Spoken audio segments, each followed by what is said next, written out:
We are here for another week of main stage wrestling right here on WERW Real College Radio, and I have some level of confidence this week that we are actually live. It's been 4 weeks too, because I'm joined. I was here last week. I was here. I broadcast my show alone. It wasn't the greatest broadcast for the show. It wasn't a peak per se in the history of main stage wrestling. No, it wasn't. I think we turned things around this week because you heard that voice right there. I'm joined for the first time in 4 weeks again by one Sam Gelfand.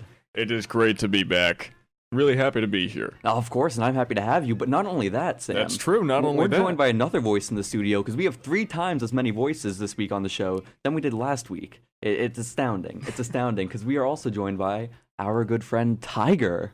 Yes, special guest referee, greatest fan of the Great Muta. That's exactly right. That's exactly right. We're joined by Tiger. I don't know how smooth of a transition that was for the song, but it's gone now. That was downstate. That was Cody. Amazing. We're here, main stage alternative. So how are you two doing? Doing pretty all right. It's been a good week, especially in the world of wrestling. It's going to be a busy day for me, but I'm excited to be here. How about you, Tiger? I wish I watched more wrestling this week. Yeah, no, I gave you a fairly good bit of heads up that we were going to be going live with this show, right? Yeah, absolutely. So that really just kind of falls on you then. Indeed it does. Indeed, I okay, take full responsibility for whatever happens. No, that's fair. Do you want to move your mic a little bit closer? Because it's just, the table is very crowded here. Yeah. This is a whole new setup too, technically for us with main stage wrestling, because this is the first almost normal week of us broadcasting from this new studio. It's our 4th attempt, and finally it's come to fruition. So we're here live in the Syracuse Women's Building, broadcasting live for WERW Real College Radio, main stage wrestling, and I think it's about time we get into some news stories. Yeah, absolutely, especially since this is our first semi-normal week, and since the last time we had a semi-normal week, there were like half the number of companies running shows. There were. Half is very, very kind. It's probably a lot more than that, I feel. But yeah, definitely. I think 3/4. Do we count NXT as a separate company now too?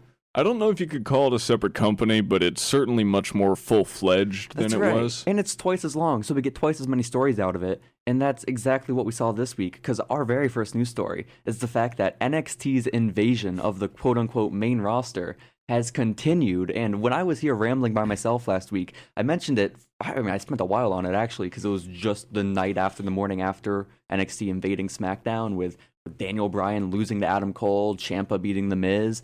And now here we are a week later, and NXT has still been just as involved in those 2 shows over the course of those next 7 days, haven't they been?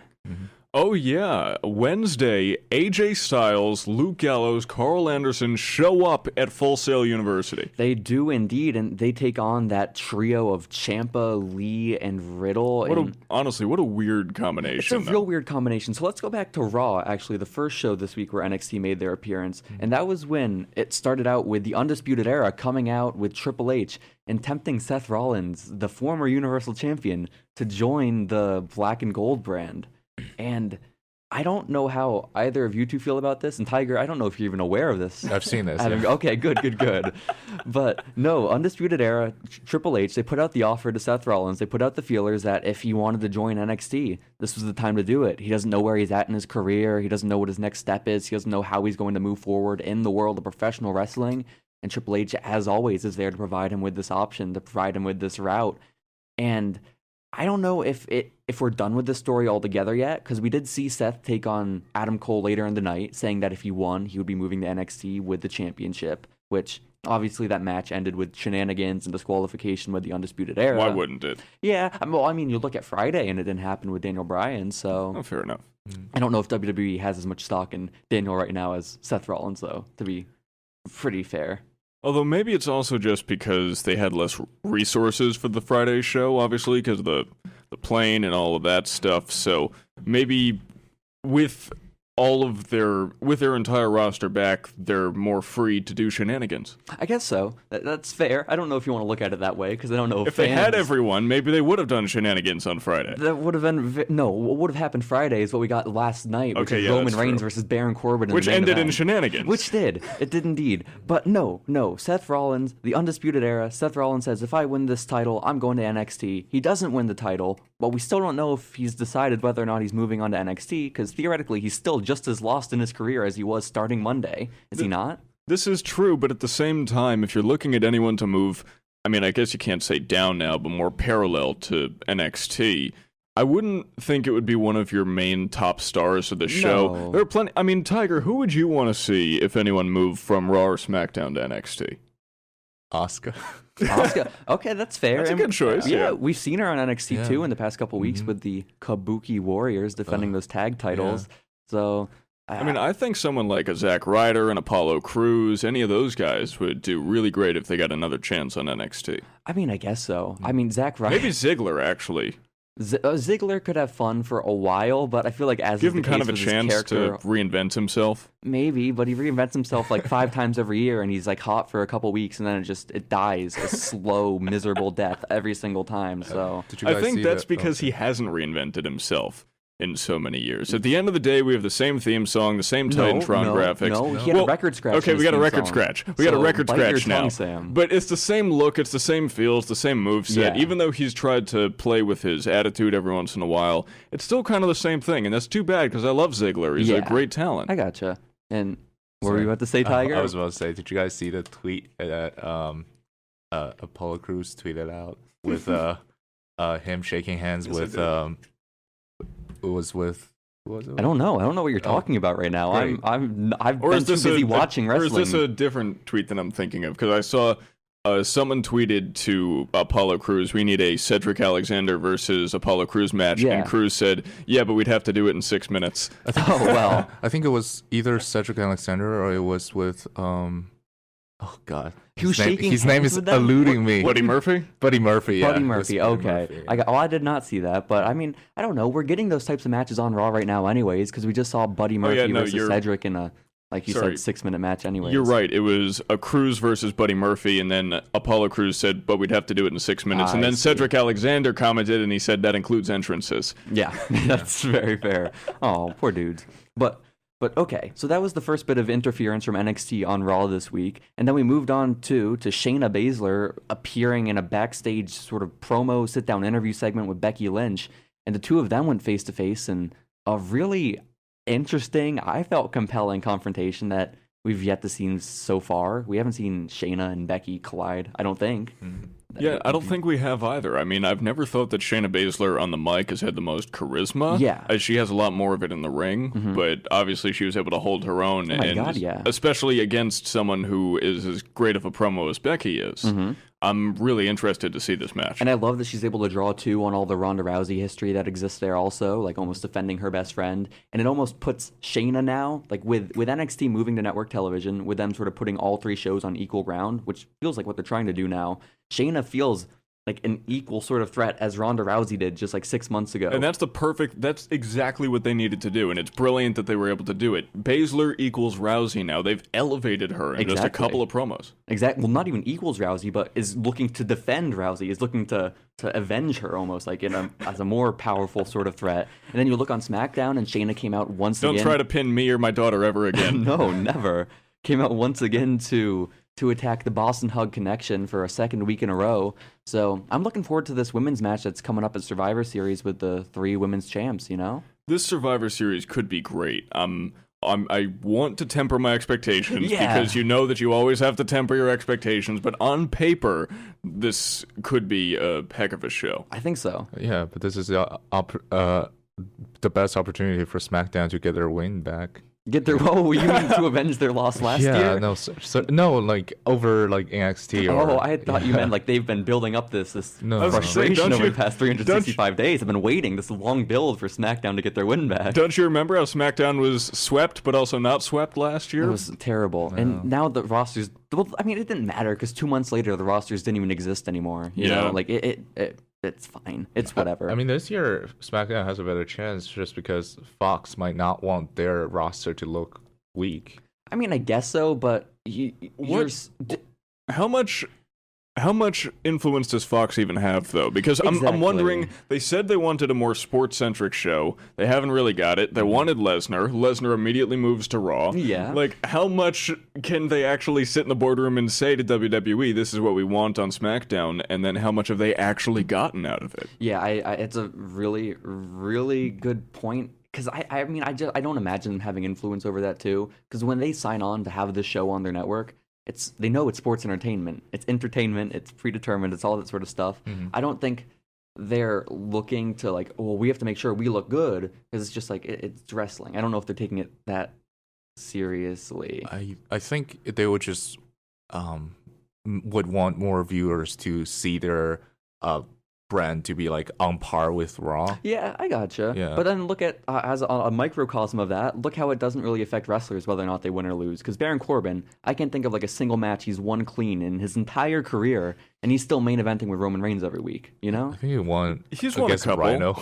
Didn't he win Rhino. one or two like number one contendership matches clean? Although I think they were I multi-man. mean, he won the King of the Ring. I guess that's He something. did win King of the So Ring. I don't know. But more interference from NXT throughout the week. This is a long news story just because it ate up the entire week, basically. They were part of every single show. Because we saw the club then go over onto NXT, as you mentioned earlier, Sam, to take on that trio of Ciampa, Lee, and Riddle, which I guess is 3/4 of the men's WarGames good guy team that we're seeing so far.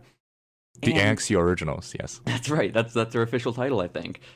So I don't get it because just on Raw, the problem that the club had was with the Undisputed Era, right? Mhm. Yeah, so then they beat up the Undisputed Era. Well, on NXT, they beat up the Undisputed Era's opponents. Yeah, but Well, they don't forget they started the show by beating up the Undisputed Era, and then they started trashing NXT as a whole, and that's when the three of them came out and were like, "Hey, it's cool if you want to." I think it was Ciampa who said, "It's cool if you want to beat up the Undisputed Era, but don't trash talk NXT as I well." see. So then it was more to defend the honor of NXT than it is to work over their opponents. No, it makes sense. And I guess it's murky territory to be dealing with right now because you do have now Survivor Series, which NXT is a part of, where they have to be unified as a brand, but also the night before they're having a show where everyone on the brand is fighting each other. Well, let's also not forget this whole storyline is impromptu. It wouldn't have happened if the plane landed on time last Friday. It's very fair. So I guess they're still working out the kinks. They are, and I mean, for as last minute and as rough as it, I guess, is, which it really isn't that bad. I'm just complaining not because at I'm a all. wrestling fan, you know? It's been pretty great. I don't know. And then the last bit of interference we saw was Imperium attacking Heavy Machinery on SmackDown last night, and just one of the weirdest segments on the show because Heavy Machinery did their entrance and they never announced their opponents. So you're like, okay, what's happening here? Are they squashing someone? And then Imperium comes out and they have a beatdown that lasts only like 30 seconds before the rest of the SmackDown roster comes out to beat up Imperium, and they run away, and it feels very awkward and way too short. Like I feel like the segment was supposed to go longer and it did not, and it was very strange. And I guess the idea was that SmackDown was prepared this time to take on NXT. So Or maybe they was cut for time or something. I like Imperium. I'd like to see them get more of a spotlight. I like Imperium too, but from everything we've seen of them on NXT so far, why would they have any brand loyalty to the show?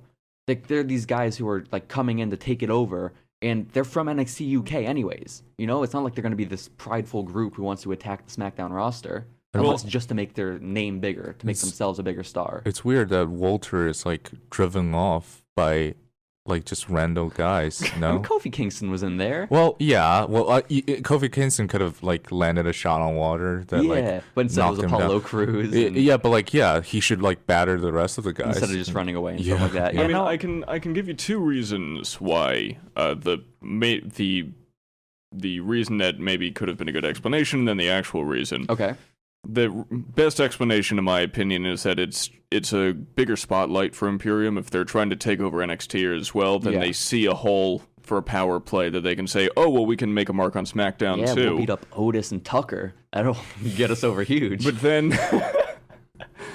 the actual reason is that for some reason around November, everyone on each roster develops this massive brand loyalty ideals that they don't have for the other 11 months of the year. And all of a sudden, even the greatest lone wolves are super proud of Raw, SmackDown, and NXT. Exactly. Yeah, no, that's very fair. That's just how it happens. which I don't know. But when I look at this, Let's blame it on astrology. It's the alignment of the stars or something. So. Every November or so. But it only really makes Mercury's in sense retrograde too. or something. I don't know. I like that it's NXT who's making all these attacks right now, who's going out and provoking the Raw and SmackDown superstars, because it wouldn't make sense the other way around necessarily, because Raw and SmackDown, their identities have been mixed and just cluttered for so long that it'd feel weird if they all of a sudden took pride in their brand. So it makes more sense for it to be NXT versus...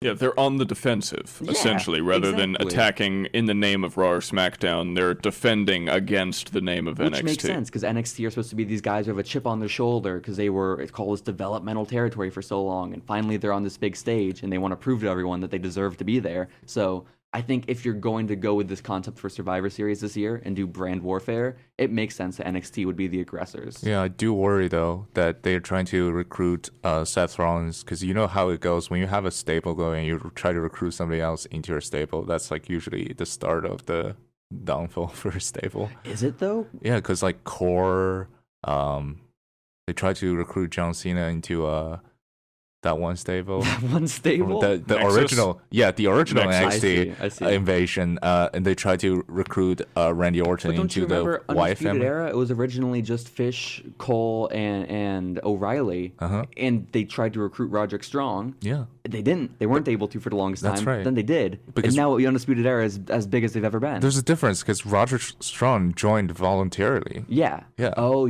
okay. But, I mean, eventually he did, but at first it was them, like, attacking him and making him want to join. Oh, yeah, Daniel Bryan and the Wyatt family as well. Let's not forget that. Yeah. That's right. And Randy Orton and the Wyatt family, too. And Kurt Angle and the Shield. Okay. This is all very fair. Very fair And points. I don't know, could you say the Bullet Club? I mean, they're still around, but in a much different form. They collapsed. Yeah. But let's move on to our second news story of the week. That one took a while, but it's more NXT talk, and that is that we have a more clear idea of what the teams for WarGames are looking like right now. And so let's start with the guys' side of things. With the Undisputed Era, we already have all four of those members figured out against the aforementioned team of Ciampa, Matt Riddle, and Keith Lee, and one other mystery competitor that we don't quite know yet. And I want to get your two thoughts on who this fourth man might be, because there are a lot of options. If I'm booking, I would want someone from the Breakout Tournament. Okay, that's fair. Obviously, for many reasons, Jordan Miles probably not going to be it. Yeah, no, not necessarily. Which is too bad, because I really like Jordan Miles. And then what's left after Jordan is probably Cameron Grimes, with how much he's been killing it since then. And then also Swerve, with just the spotlight they've put on him. Would also be great. What's the name of Jonah Rock now? Bronson Reed. Bronson Reed. Yeah. A possibility. I was never really high on Bronson Reed. No. I get why they like him around. Yeah.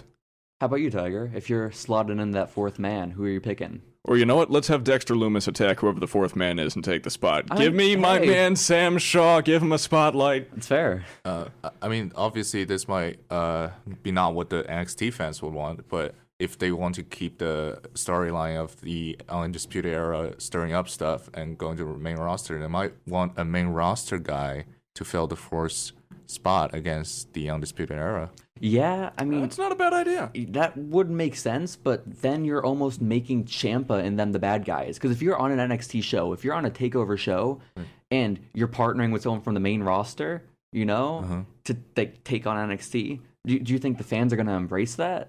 Well, they might not, but then the Undisputed Era might still come out on top. Yeah, they never lost a war game, no? I have no clue. I think they've been in all the guy ones so far, though. I think they won all of them, no? Probably. I have no clue, though.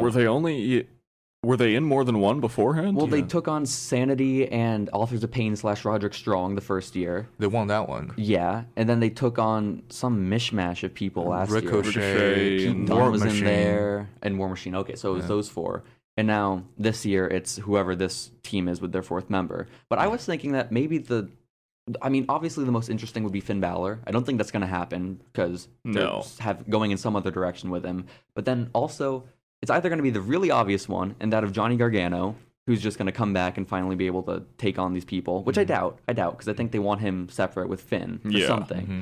But then Velveteen Dream returning. No one's been talking about Velveteen. That's true. He's out with that back injury. He could make his triumphant surprise return at TakeOver. I think it'd be real fun. That could be real fun. I don't know if you want like a return though to be your surprise, because that could sort of blow it, you know, because if they announce that they're going to have a surprise person as their fourth member and you find out the night of, maybe realizing it's Velveteen won't be as exciting because it's like, oh, but we already know he's part of NXT.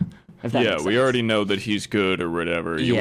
I think this is a chance to elevate someone by having them be in the fourth slot. Although I have to say, now that we had the teaser this week, Undisputed Era versus the full club would be probably the best WarGames match we could have gotten. Very fair. Anderson, Gallows, Styles, and Balor versus Undisputed Era is the kind of it's the stuff of, I don't know, I can't say the stuff of legend, but it's the stuff of imagination. That's right. But I wonder if Finn Balor is currently, are they trying to put him back into the club again? Because he seems to have vague allegiances when club invaded NXT was having a trios match. Yeah, I think right now they're trying to keep him as like his like a lone competitor, which makes sense because he's probably the biggest star in the entire brand right now. Oh yeah, absolutely. That's why they brought him down. Like if you're gonna put him in a team, put him in a faction with, like Sam was saying, younger guys who you can elevate. Because like if you just slot him in with Undisputed Era, all he's doing is hurting Adam Cole by taking over his leadership position. Yeah, certainly. And then if you're putting him in, like just any other group like that, I don't know. I feel like you want to build a new one around him. If you're on Wednesday, he did interfere in the tag match. He did hit the Bloody Sunday. Yeah. Which also, great to see that again. Indeed. What do you guys think about the fact that if they're going to do this thing where Finn Balor joins back in the club, maybe Gallows and Anderson could just like run around NXT and SmackDown and help out AJ or Balor, depending on the situation? I don't know. Like, you mean moving back and forth between brands? Like, they just show up wherever they need if Finn Balor does join Bullet Club again. It's a more Japanese approach to it, because you look at stables like Chaos or LIJ or even Bullet Club, it's not that they're always a unit. They have their own separate singles things, and then they just happen to get each other's back when they need to. Well, my thing is, if they're showing up on different brands after the month of November, after Survivor Series, we're running into that same territory we always do, where you're having superstars that aren't exclusive to one brand or the other. Fair enough. Which I don't like doing that, because it makes it so confusing. I don't know who's on Raw or SmackDown right now. I have not the slightest idea. Neither do I. I pride myself on having this knowledge of wrestling, especially the current product, and I couldn't tell you what brand Kurt Hawkins is on. No clue. So I think he's on Raw. I think so. I remember Zack Ryder being on Raw, so I assume Kurt's there too. Then Kurt Hawkins would be there too. But then most of my wrestling knowledge has now been transmitted to NWA Power. Very fair. Wow. So briefly, let's just touch on the women's WarGames match. We don't have as much time to get into like all the drama surrounding that, but right now the good person team, if you want to call it that, is Rhea Ripley, Candice LeRae, Tegan Nox, and Mia Yim. They snubbed Dakota Kai this week, unfortunately, in a heartbreaking segment. She just was really hurt, and then her friend Tegan Nox just didn't even bother to say anything or comfort her. And I don't want Dakota Kai to turn heel because she's such a great face. That's what I had written down here. Because they already did it to Bayley, they already did it to Kyrie, the two sweetest women. They did it to everyone. They don't know how to book baby faces. Especially babyface women. They don't know how to book faces, so they turn them heel, but it means that you have no solid faces for the heels to face. Yep. So it's a never-ending cycle, and it sucks. Give me my face Sami Zayn back. Give me my face Dakota Kai. Why, if Shayna Baszler is leading their opposing team, why would she not choose Jessamyn Duke and Marina Shafir as her two partners? Instead, she addressed this on Twitter, actually. Okay. And it was a very good point. They suck? No, because she doesn't need to choose them to get their loyalty. She said they're gonna show up anyway, and it's gonna be 6-on-4. Do you think Bianca? Okay. So she's saying that those two women she chose would still show up and interfere in the match. Yes. Even though it's WarGames, a match when theoretically no one would be interfering because it's a cage. Yeah, but they'll do their best. Oh, I see. That makes sense. I mean, it's an explanation. Who's on Shayna Baszler's team? It is Bianca Belair and Io Shirai right now, and then a mystery that we don't know yet. Yeah. But let's move on to our third story of the week. We don't have that much time to get into it, but Daniel Bryan's episode of SmackDown last night was pretty amazing, I feel. He was the highlight of me. The segments he was involved in were the absolute highlights, because I don't know if either of you two watched, but we started out the night, I mean, not the show, but Daniel's night started out with Sami Zayn approaching him backstage and coming up to him and telling him, hey, if we tried to recruit you just a couple weeks ago, I wanted to be your representative, I wanted to lead you through your career and this point in your life, and you told me no. I do love this little story with Zayn and Bryan that's going on right now. And he says that if we were there for you, if I was there for you last week when you fought Adam Cole, you'd be NXT champion right now. And you see, like, Daniel's not really responding to him because I don't know if they want him to have an allegiance one way or the other right now, because the whole story of the episode is that he has to decide whether or not he's choosing to partner up with Zayn or to stay. And I think, Bryan is presented as a character who can kind of read between the lines and see Yeah. that Sami Zayn is a hype man, so whatever he's saying should be taken with a grain of salt. It's true, but the stuff he's saying is also very accurate. It's also very true. Yeah, Yes. yeah, and then also I realized how sick the faction of Daniel Bryan, Shinsuke Nakamura, Sami Zayn, and Cesaro would be. Oh my god. Like, exactly. That's the reaction you're getting from people. And then later on in the night, we see Sami approach Daniel Bryan again when he gave him some more time to make his decision, right? After he came out and he watched the tag team match between Cesaro and Shinsuke versus Ali and Shorty G. That's a sentence. So, but he comes back to Daniel. He's like, I've given you enough time. You have to decide right now. And I know you're tired of doing these yes chants. I know you're tired of that version of Daniel Bryan. Like, and you can see in Daniel's eyes, and you know from interviews Daniel's done in real life, out of character, that he doesn't want to be the stale character who relies on this one chant from 2012. You know? Yeah. So it makes sense. And I half want the character to be his independent self and be a good guy because I love Daniel Bryan so much now at this point in his career, but I also want him to join Sami because that faction would be sick and just it sounds so cool. And then what ends up happening... Get them in WarGames too. What ends up happening is we're waiting for Daniel's response is that the lights flash in the room. And it looks like it's like legitimately just like someone turned off and on the lights. This segment I saw. Because Sami like sold it real well, and I was convinced. They worked me into thinking that like the lights just went out for a second, and then a good like maybe 30 seconds later, the lights go pitch black. They stay black. And then the Fiend shows up behind Daniel Bryan, walks in, the mandible claw, and we have our next opponent set up for the Fiend. Fantastic way. I think so. Yeah. And it's a good way to sort of not drag on, but to continue the story with Sami Zayn now too, because that's clearly not done. Because now this is Sami Zayn can come back and say, you need our support in order to take on the Fiend. It can go that way, or Sami can be a coward and not approach him until the storyline's done. Because I'm thinking this goes one of two ways, right? So either the Fiend is a bad guy. They keep pushing him as this monster who kills people, right? And he's going to take on this confused version of Daniel Bryan who isn't totally secure right now, right? Or Daniel can partner up with this group, have this faction, and then they're the bad guys, and then the fans can cheer on the Fiend like they've been wanting to do since he debuted. Yeah. True. I don't think they're going to make the Fiend the guy who gets cheered, because he does come to the ring with a decapitated head and kills people and makes people bleed from their throat. But it's a direction they could go in, and I think it could be a lot of fun, because we get to cheer for this murderer, and we get the team of Cesaro, Shinsuke, Zayn, and Bryan. It's just, I think it's amazing all around. Yeah. And then Cesaro can be a tag team wrestler again.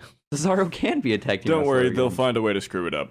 I mean, yeah. They always do. That's unfortunate. But that... Hey, yes. How about we move from USA and Fox to TNT? I think so. But I think, Sam, because we're all right here broadcasting live on WERW Real College Radio, that we get to what's broadcasting on TNT when we come back from this short little break. So we're going to play a song right here, right now, real quick. And the three of us, myself, Jacy Cola, Sam Gelfand, and Tiger, I don't know if you want a last name with your character. The Great Muda. Tiger the Great Muda. Tiger the Great Muda. We will be back in just a few minutes after this song. So stay tuned, guys. Hey. We're back here on Main Stage Wrestling. Sam presented me with an idea, but I wasn't paying attention to it for how to come back from this break. But we're back. We weren't prepared for that song to end because I was paying attention to the monitor, which doesn't work every week, instead of my phone, which the music was actually playing on. But guys, what I was trying to suggest was, since we were just talking about Hiromu Takahashi's return to New Japan, I was saying, I'll just keep talking about it, and then you can just fade it in, and it'll sound real natural. Oh, I see. Well, no, I guess that's not what we do here on the show. It's not a natural thing. It's not. It's very rough. It's all slapped together. Mm-hmm. But we're back here on WERW Real College Radio. That was Pinty with City Limits.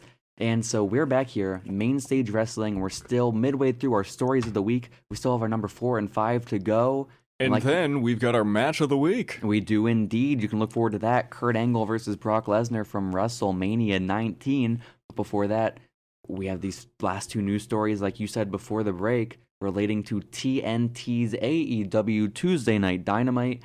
Because Wednesday night? What?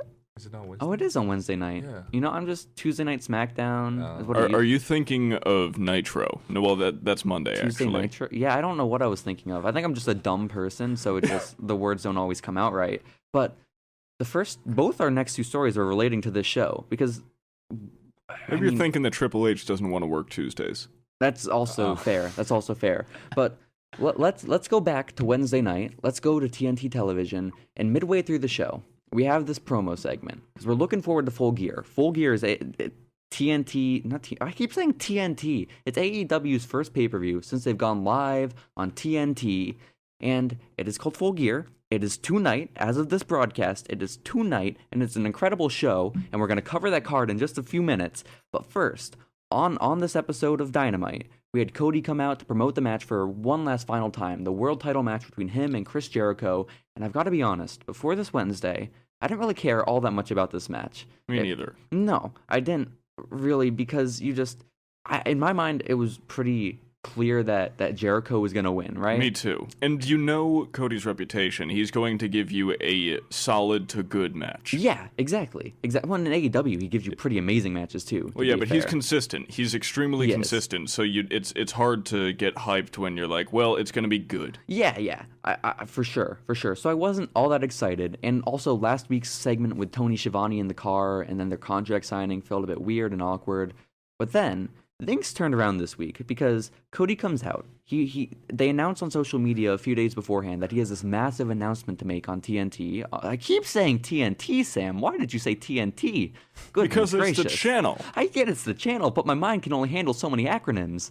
So, no. Or maybe you're thinking of, I believe it's Tennessee's tried and true pro wrestling. I don't know if that's ever a thing that's existed, but it It is sounds a thing. glorious. It has, because Sam Shaw was one of their champions at one point. They had Crazy Steve from TNA. Great, I'm glad we I've could seen the mention cards on Crazy Facebook. Steve this episode. That's taken over the world wrestling by storm, man. I've seen the posters on Facebook. That's the only reason I know. I see. But no, Cody's in the ring, and he announced on social media a few days beforehand that he had a big announcement to make surrounding his match with Jericho at Full Gear tonight. And what people were rumoring was that it was going to be him announcing that, like, in character, he was going to be stepping down from his role as vice president of the company, right? Just because it's too much responsibility to handle. And so that's sort of the assumption I had going into the segment.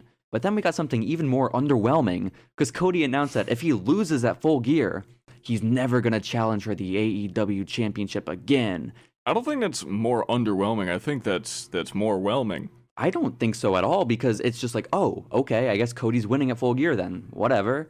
Because you feel like it's just sort of telling you the conclusion of that match, and you don't have the interesting character dynamic of Cody having to, like, balance like leaving his position as vice president, if that makes sense. That wasn't But if he necessarily the loses, result then they that's wanted. also a balance. It is. But no, point is he announced that he would be never challenging for the championship ever again if he loses to Jericho tonight. So at first I was like, oh, okay, I guess that's fine, whatever. I guess that's old school if you want to call it that. But then Cody manages to take that thought process that I was going through and just throw it out the window and get me as excited as a person can possibly be for any professional wrestling match as he goes on to cut one of my favorite promos of all time. And I think both of you have watched this, because I know Yes. I sent it to both of you in text. And just, in my head, replaying, like, whenever something annoys me this past week, it's just been, you stupid dick. That's just, I love the line. I don't know if anyone who's listening to this watched that promo that Cody cut, but the point of it was that Jericho is this massive hypocrite. He's been accusing Cody of being this lazy millennial who had a silver spoon, and that Jericho himself. And then Cody turned around and said, "Okay, boomer." He did, in less kind words. He did indeed. So it was just like a very, very fun and serious promo that got me really excited for the match. And it didn't just get me excited. If you go on Twitter, it got Darius Rucker excited as well. Of Hootie and the Blowfish. Of Hootie and the Blowfish of country music fame. Tiger, I know you're a big fan. Oh, absolutely, Darius yes, Rucker on Twitter. Of course I like Darius Rucker. Of course. He was I know that pumped one about song, this. all right. It's a good song. Yeah. It's all right. He watched this promo on Twitter. He saw Cody's promo from TNT AEW's Dynamite, Sam, and he was very impressed by it and saying that he is super excited for this match tonight. And you know what? It's not often that I agree 100% with Jim Darius Cornette. Rucker? Oh, my bad. Oh. Darius Rucker either, but Jim Cornette. But Jim Cornette said that's a modern Hard Times promo. And, oh my God, yeah. And I completely agree. That is the modern version of Hard Times. The occasions that Tiger is on the show are very far and few between. This is his second appearance. But I think it's about time I inform you, Sam, that Tiger is the biggest Jim Cornette fan that there is. Isn't that right, Tiger? I feel like that's misinformation. Oh, is it? Yeah. I remember distinctly last year, my first year here at college, you came over to me. You were in my dorm, and you were like, dude, Jim Cornette says some really great stuff. I'm not the biggest fan of what he says, but I'm a big fan of what he says. What he says is interesting, yes. It's interesting, I guess, but I don't know. I don't know what to tell you, man. Okay. But I thought you were going to provide all the support for Jim Cornette here and just get real excited. I actually don't know that he said good things about this promo. Oh, well, that's a shame. That's a real shame. He says great things on NWA Power, though. Oh, I does see. he? What does he say? Oh, he's a great color commentator. I see. I don't know. He also says great things on MLW. Wow. So Cody cuts this amazing promo. There's not really much we can talk about on a radio show about a good promo per se, I'm realizing. Play the whole thing. No, I'm not going to do that. If we had time, which we don't, because this show is just so exciting and so jam-packed with news and wrestling and excitement. But then also, it would have to be reserved for the Ely Hour. That's exactly right. And we don't know if we have that anymore. It's really unfortunate. Yeah. But we look over also on AEW, and we see Jericho has this skit, this sort of... I don't know what you want to call it, but he goes through and he interviews all these people. It was a documentary. It was basically a miniature documentary about him challenging for the AEW title this week tonight. Chris Jericho's, what was it, mom's uncle's friend from church got to say the S word before Chuck Taylor did. His aunt's friend from church. You're absolutely right. Yes. You're absolutely right. The sweet old woman just is very expecting of Cody getting the shit beat out of him come Full Gear tonight. Mm-hmm. And then also, Special Delivery Jones. Virgil made an appearance. Soul Train Jones. Special Delivery. I'm just a racist. Special Delivery Jones was a jobber in WWF in the 80s. No, I'm a massive fan of Virgil. Virgil is one of the few wrestlers I have on display, an action figure of him still in my bedroom, like separate from my shelf of wrestlers. Mm-hmm. Okay, he has his own little merchandise table. It says Virgil, Wrestling Superstar. It's great. It's amazing. I'm a big Virgil fan, and you're right to correct me, and I feel very ashamed. How much does the figure cost? What a fool I look like right now. As many breadsticks as he could possibly carry. That's exactly right. I was about to say a tenner, but... Yeah. Virgil has finally made his return to professional wrestling on network television, and I couldn't be more excited as the biggest fan. No, absolutely. The most elite of all elites. That's exactly right. Starman indeed, man. So that's the World Championship match going into Full Gear tonight. But I think it's worth mentioning the rest of the matches that are going to be on that show. Yes. We don't have that much more time before we get into our match of the week and we take another break. But we can just run through them very briefly and get a view of what this card looks like later tonight. We could each give like one sentence of how we feel about each match. Okay, let's do that. So the first match, I don't know if we're even going to have a sentence about this, is Britt Baker versus B Priestley. And what is the most... match on this card. It is indeed a match between two people. B Priestley recently lost her Stardom Championship to Mayu Iwatani. Thank you for that insight. Thank you very much. So that's the first match. I believe that's the only one announced officially for the pre-show as of yet. Then we also have Shawn Spears, the chairman of AEW, versus Joey Janela in a match that I'm not too certain why it exists, even though I watch AEW every week. Because it's great to see Tully Blanchard. I mean, that's true, but then we have to watch Shawn Spears. Is this a hardcore match? I don't even think so. I mean, it could be, but they haven't announced it if it is. Okay. That's more than one sentence. Oh, I'm sorry. Okay.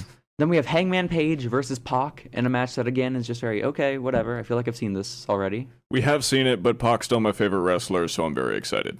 Tiger? I like Hangman Page. Thank you. Then Hangman Page. We move on to Riho versus Emi Sakura for the AEW Women's Championship, the smallest championship in professional wrestling. And again, it's just whatever. This has the potential to steal the show. Yes. Now, I'm still new to this whole women's roster of AEW, aside from a few a few wrestlers. Is Emi Sakura the one who dresses up like Freddie Mercury? Yeah, she also trained Riho. Okay. Because I just saw her pin Riho this past week on Dynamite. Sakura is a 25-year veteran of the industry.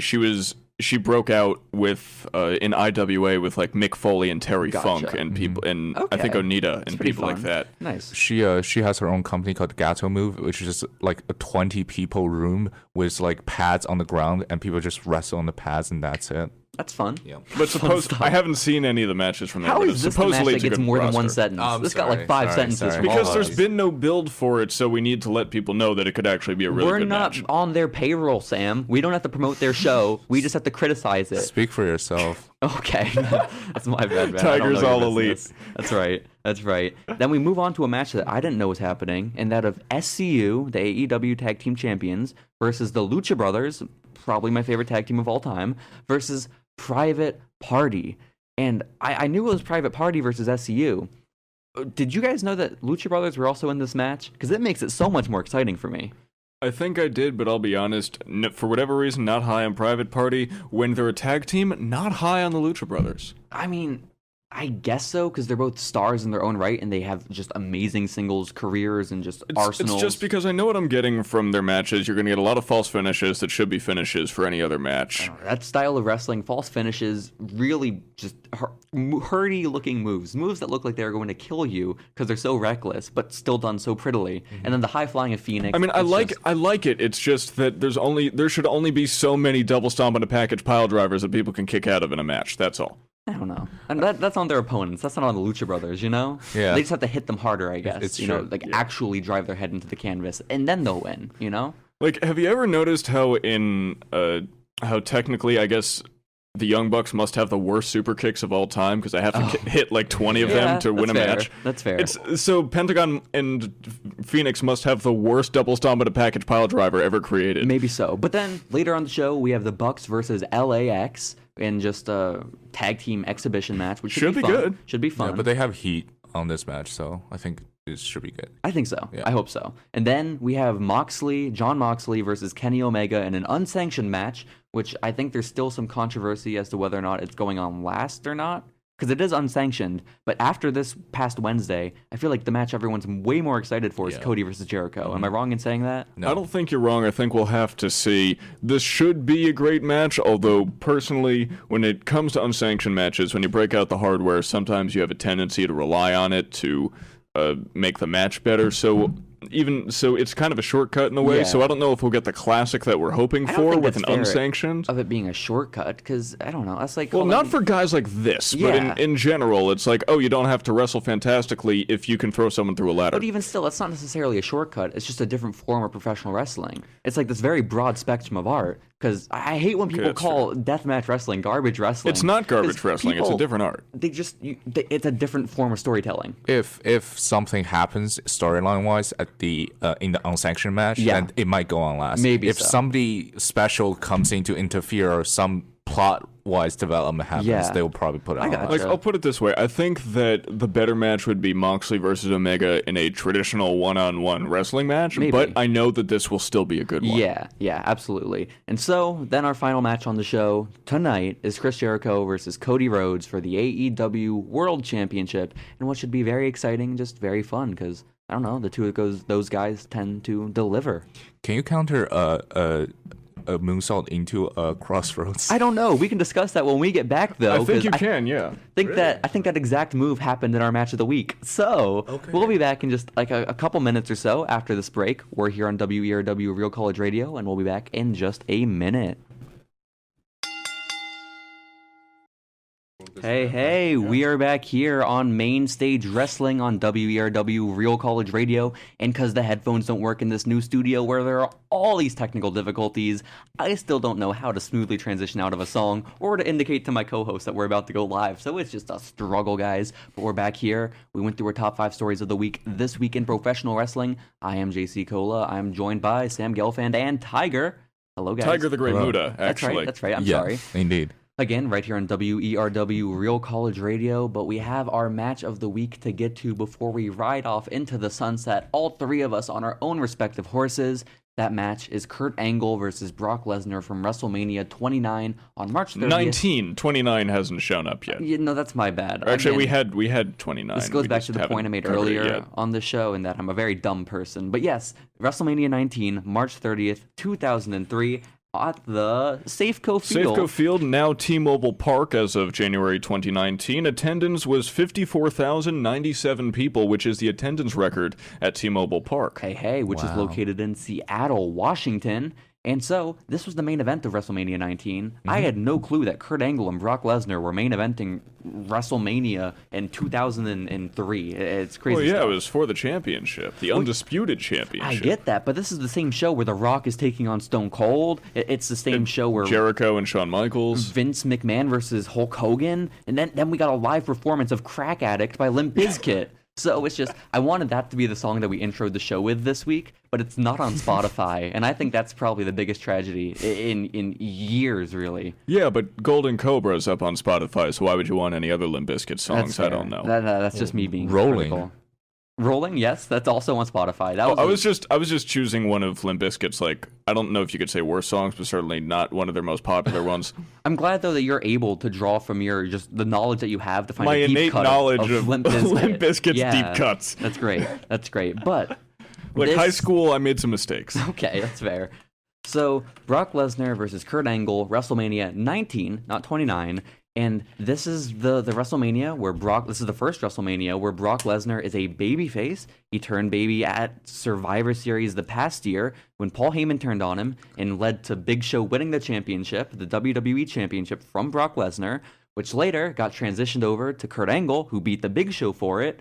And then it set up perfectly this match between Brock Lesnar and Kurt Angle, the two just most technically gifted athletes in all of professional wrestling at the time, to go off. Maybe, perhaps ever. Maybe ever, yes. To face off in the main event of just the grandest stage of them all. And so We got Brock Lesnar minus Paul Heyman minus sword tattoo. Yes. And for whatever reason, he looks taller at this point. I think because he's wider now. Yeah, that's probably fair. Also, people get shorter as they age, don't they? Well, I don't know if Brock Lesnar's a people as much of a force of nature. That's fair. Also, his neck probably shrunk a couple inches after this match. So, very, very fair points all around. So, Also, before the match even begins, Michael Cole already lost his voice. yeah, no. Name a more iconic duo between Michael Cole losing his voice and championship matches in WWE. crazy stuff. But the match got set up by earlier in 2003. What had happened was Brock Lesnar won the Royal Rumble, which I guess at the time for fans, I was reading online, was very predictable because you have this set up already in line for Kurt Angle and Brock Lesnar to be going one-on-one at WrestleMania. So it was who everyone expected to win, and he ended up actually winning. So it sets up their main event match at WrestleMania. And then, for whatever reason, also, I was reading about the background of this match. Brock challenged for the title like a couple times leading up to the show itself, which I found out was because, and this is according to Kurt Angle in interviews later on, was that he had a broken neck at the time. This is true. Yes. He had a broken neck leading into this WrestleMania, and there were all these rumors that he wouldn't even be able to compete come March 30th when the WrestleMania event was actually happening. Mm-hmm. And so the original plan for this title match that Brock Lesnar had with Kurt Angle, literally the SmackDown before WrestleMania, was that he would drop it in just like 30 seconds. Yeah, it was a squash, Yeah. but it turns out to be his brother. Yeah, Right, yeah, yeah. but I guess they ended up going in a different direction because I guess Kurt Angle had an emotional moment with a kid with Down syndrome, he was saying, and this led him to wanting to Main defend event his of title. WrestleMania with a broken freaking neck. Yeah, Oh, wow. yeah. I have the very broad strokes of the story, but it's incredible. So we end up actually getting the match. Main event of WrestleMania, broken neck Kurt Angle versus Brock Lesnar, prime of his career, prime of his life. Could this technically be the first WrestleMania match where both people, or the first match ever where both people have broken necks? Maybe so. Maybe so. And then also, outside interference is not allowed in this match because leading up to this contest even taking place, there was a lot of interference from Team Angle. And so Stephanie McMahon made it official that there would be no outside interference allowed because this is the main event of Mania. That stuff's not happening. It's for the WWE title, and we're going to get a clear and decisive victor. So, also, you mentioned Michael Cole's voice was like running out by the time the main event came around. Yeah, it was gone. I also wrote down that Michael Cole mentioned that Kurt Angle is 6 foot tall, which I do not believe. Kurt Angle is a very short man, is he not? He's around 5'9", I think. Okay, that makes more sense. They claimed he was 6 foot, and I did not believe him. But they always do that in wrestling. When I work in a ring, I'm technically 6'4", 6'5". That's fair. But no, because Kurt Angle, he looks short. You shouldn't. No, just don't do that. But the match was heralded as the two greatest athletes in WWE going one-on-one for the first time ever, which again, basically was. Very much so was. And they pushed that hard, the commentary team, in those first few minutes of the match. And so it really began with just some like back and forth offense for a while. I loved it. Reversals of I know you're not as big of a fan of the technical wrestling, but I love that stuff. Yeah, not necessarily. But like the match was just very 50-50, technical, hard-hitting wrestling for a while. The only thing I didn't like about it was that you could clearly hear Kurt Angle calling spots at one point. Yeah, not even here, but you could see him like whispering into the ear of Brock at points. Well, not even that. During one of the quick technical exchanges, I clearly heard him say, "Pin down, leg sweep, head scissors." Oh, good. That's great. Shouting it into the hot mic. That's fantastic. Like, even so clearly you heard, "Head scissors!" That's fantastic. What do you guys feel about the fact that Kurt Angle at one point transitioned from angle lock, which is a finishing maneuver, to a Boston Crab? Did he? Yeah. He did, but I liked it because he knew that he wouldn't get the tap out at that point. So you've got to work up to the tap out. Okay. I guess so. You've got to weaken the leg in order to get the tap out, especially considering that Brock Lesnar, remember, they were pushing, he had injured ribs at the time. The Boston Crab injures the ribs. I see. Well, I think it was also what took me aback most about this match was that Brock Lesnar was selling so much compared to how he does now. I know. It was so much more even than we ever see nowadays. It was weird, but it was great. And I love this old Brock Lesnar, and I would love to see him break out kind of this old moveset again where he does diverse stuff, because he looks so good at literally everything he does. He looks so good, but also even the shooting star, even if he didn't land it, it looked amazing. Yeah, and also he's so young. He's brand new to professional wrestling around this time too, and he's already main eventing WrestleMania. Also, they made it pretty clear that like Kurt Angle's suplex is the German, or like a Brock suplex is the front suplex. It's the belly to back. Gotcha. Gotcha. But also, when I think of this time period in WWE, I think of those guys like Eddie Guerrero, Chris Benoit, and Kurt Angle, like that type of. I'm sorry, who? No, my bad. Ciampa, yes, no one will survive, man. So, what was I saying? No, but the style is very hard-hitting, very quick-paced, and I love those kind of matches. They're so much fun to watch. And this took a lot of that. Like, there were a lot of elements of that style that we're used to from WWE around this time and the transition into the Ruthless Aggression era. But you sort of traded off the speed and quickness in those Guerrero and Benoit matches for just more technical prowess and a focus on that in the match, which I wasn't necessarily the biggest fan of, because just technical wrestling isn't something I find the most enjoyable. I find technical wrestling really interesting because, I mean, Gordon Soley's a bit of a dated reference at this point, but he called it the human game of chess. And when you view it from that point, I think it's really fascinating. You're like, okay, what creative way are they going to find to transition out of this, or to counter this, or to turn this into something else? And watching the creativity is what I really enjoy about that style of wrestling. I guess so. Yeah, for me, it just feels like they're not really doing anything. Like watching a lot of the like old British wrestling. Yeah, you really gets like a feel of how they're like constantly like coming up with new ways to like like reverse even the most basic of maneuvers. Yeah, if you ever watch like Johnny Saint highlights from Old World of Sport, it's really fascinating. It'll keep you glued to your screen for 10 or 15 minutes. Maybe so. But that was the style of the match. It was a much more sort of technical and hard-hitting focus. Like, those are the two words, I think, to describe this match, because it was just, they were two tough guys. And also, like, the highest suplexes I've ever seen from either man. Insane. Brock Lesnar getting launched across a ring. It's German, yeah. I never and then thought he I'd could see do that. the same thing to Angle, I think just out of pure strength, because it's Brock Lesnar. Yeah, but then we move on to the later part of the match, where it's just basically a combination of F5s, ankle locks, and suplexes. The first time anyone had kicked out of either finishing move. Yeah, so the F5 was kicked out of for the first time, and so too was the angle slam. And I don't know. For such, I think it goes to the character of Kurt Angle at the time, because we know that interference was banned from the match, right? Because of Team Angle and all of that sort of shenanigans that was going on with Angle at the time, right?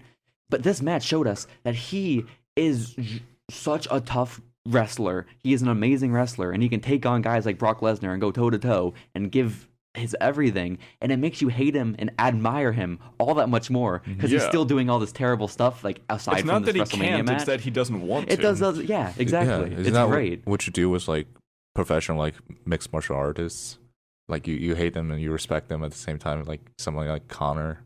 I guess so. Yeah. Well, Connor's for different reasons. Yeah, I know? mean, people have said that if Kurt Angle chose to go into UFC instead of WWE, he might be the greatest mixed martial artist of all time. I would and I not have a hard completely time agree with believing that. Yeah. We can see a bit of that in the movie Warrior.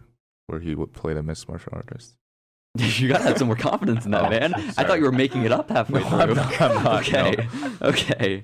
So yeah, no, I thought it was cool, sort of, to see how that character existed back then in 2003, because I'm not too familiar with that time frame of WWE. Me neither. You give me from 2008 to 2019, and then 1996 to 1998, or 1996. Yeah, I got that right.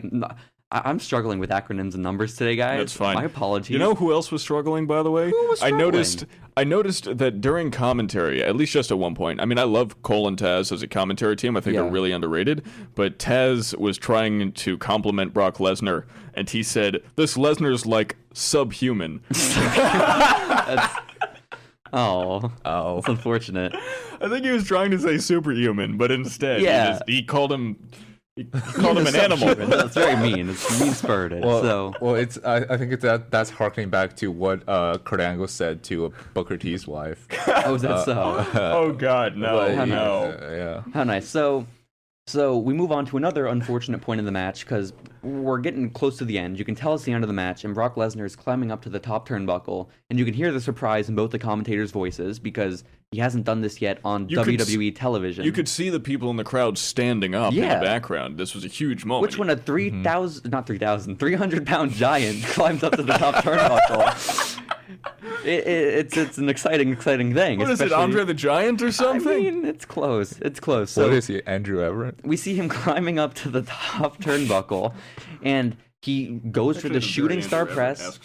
That's right, yeah. Goes for the shooting star press in what's probably one of the most famous spots in professional wrestling history, just because the video has been seen by many people, many times over. Brock Lesnar goes for the shooting star press, which I feel like I shouldn't have to describe that, but where you jump forward in the air, then you sort of turn your momentum backwards into a flip. It's midway a forward-moving backflip. It's very confusing. I don't know how physics work, but he does it. And unfortunately, Kurt Angle is very far across the ring. And he still made it 2/3 away across the ring, let's not forget. Yeah, so Brock is very close to landing this move and hitting it perfectly, but nope. Instead, he comes down and crashes right on his dome and his neck, and it's brutal. Even Very after all brutal. these years, it is absolutely brutal. But you know what? I think it just goes to show, it's another way to show how incredibly tough the Brock Lesnar is, God, because 'cause he got up and finished the match. He got right up after that. He landed on the back of his head. He landed straight on his head. That would have killed anybody. He got up and finished the match, and he hit an F5. See, I have a question, though, because he hits the F5, and he pins Kurt Angle 1, 2, 3, right? Yeah. Was the finish of the match supposed to be him hitting the shooting star press No. and going right into the cover? Oh, yes.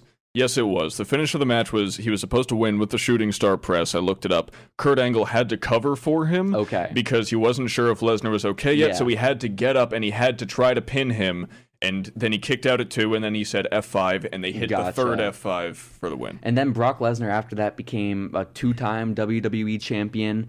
But I was really curious about that finish, because I couldn't tell if it was just Kurt, like, sort of figuring things out on the spot. It was Kurt figuring it out on the fly. That's really impressive. But then after the match, they show Brock Lesnar after he wins, and he's sitting in the corner, and the referee's checking on him. His forehead is bright red from like a rash mark or whatever from the mat, and then his nose is bleeding. Yeah, Oh, man. and He got really concussed. you can tell he's out of it. He has no idea what's going on. And then also, what I couldn't tell if it was planned or not, Kurt Angle, after a while of Brock just looking confused and dazed on the mat, he walks over to Brock, Kurt Angle does, and he shakes his hand, and the two of them hug for like a good minute or so. And I don't know if this is just like Kurt like following the script and like hugging him, like, because it's supposed to be like a great match and the two have respect for each other as Passing the athletes, torch moment, or yeah. if it was maybe Yeah. or Kurt just trying to cover up for the fact that the winner of WrestleMania basically is concussed and can't celebrate. I don't know. I want to say that it's him covering up. As by the way, we have entered the Ely hour. We have 5 minutes into the Ely hour actually, and there's no one banging on our door yet, so I think We'll take our time. We will. Okay. Well, 30 more minutes of this. Oh yeah. Okay. Yeah, but once we finish this, all the more time I can talk about NWA Power. Oh, absolutely. Oh. Okay. But so no, I think my instincts say that it was him covering up.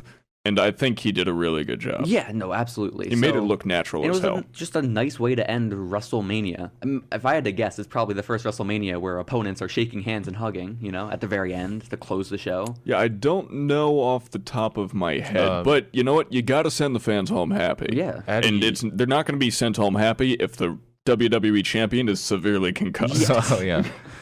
Well, at the end, Tommaso Ciampa did celebrate at the end when Tommaso Ciampa won the championship. Wasn't that the next year, though?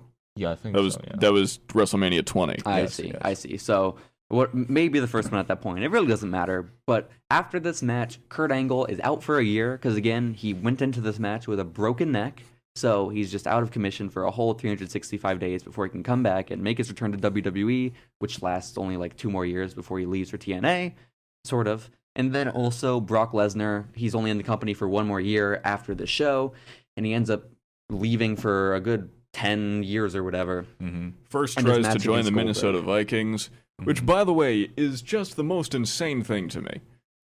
That he moves from Well- amateur wrestling to professional wrestling to football. No, the fact that he almost made the roster. Oh, The fact that he had not played football since high school. Without training for less than a year, the dude's able to make the Vikings practice squad, which means that he's only 1 step away from being in the NFL. He does the NFL Combine a couple weeks after a motorcycle accident where he was severely injured. And even then, I think he ran a 4.75 40-yard dash. Or was it 4.40 or something like that, which puts him on par with like NFL tight ends, not linebackers like he was slated to be. Just the most freakish athlete I know I've ever Tiger seen in my and life. I are huge American football fans, so we understand all of this. Okay, Yeah. basically, the 40-yard dash. Percentage. Give us a The percentage. 40-yard dash that he ran was equivalent to someone who's like 50 pounds lighter than him. Gotcha. Okay. Okay. Ridiculous. So yeah, but the aftermatch of the match, that's a sentence, is Brock Lesnar. He ends up going on having a whole nother year in WWE before leaving, and then Kurt Angle's gone that entire time. And again, just the match as a whole, I don't know if it's necessarily my style. I enjoyed watching it. It's cool, especially just to know the context of the clip of Brock Lesnar landing on his head off the top rope, because it's a very famous moment in pro wrestling. But I don't know if it's my style. Like, I'm not going to go back and rewatch it ever until like I get to that point when I rewatch my Raws, Yeah. Yeah. and SmackDowns eventually. It's a very this era of WWE style of match where it's slower paced and it's got the kickouts and the finishers at the end or whatever. But it had a little bit of amateur wrestling thrown in there, which I really appreciate because that's my type of thing. As they were entering the ring, I wrote to myself, can you imagine if this was booked like they booked Lesnar versus Velasquez? Oh. But then I realized, you know what? Like, between the two of them, it could actually be pretty cool. But they did incorporate a little bit of that, and I thought it made both men look great, especially, Lesnar going toe-to-toe with Kurt Angle. He is an Olympic gold medalist, and he won it with a broken freaking neck. Yeah.